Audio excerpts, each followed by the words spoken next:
Ms. Kütz, thank you very much for joining us at the Campus for Finance today. Which disadvantages do you see for certain business units of banks in regard to the increasing regulatory?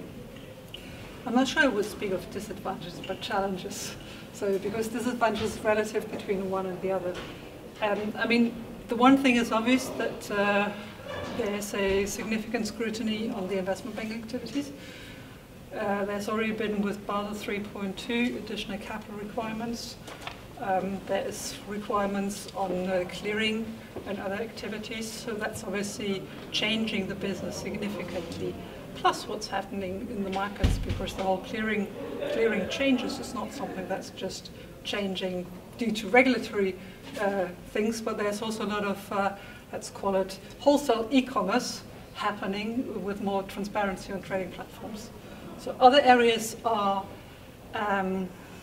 other significant areas are in particular on the whole quality of capital, but that applies to all businesses equally.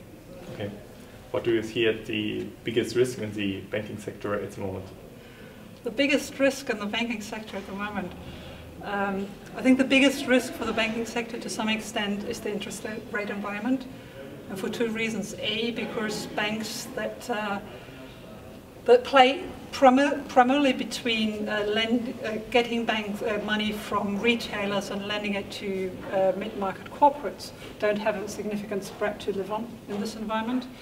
And the second order effect is in such thin market environments, there's a tendency or risk to go into activities that promise higher returns, but those activities either you do not properly understand or they actually entail some other risks or include some other risks where there's a reason for the higher returns. Talking about risk and risk management, Oliver Wyman published a study in 2011 forecasting a commodity crisis in 2015. Pretty good forecast if you look at the oil prices, but this study also encouraged banks to invest more into scenario planning. Why do you think that's important? Okay, maybe just one correction, we didn't forecast anything, it was a scenario. We said like this could happen.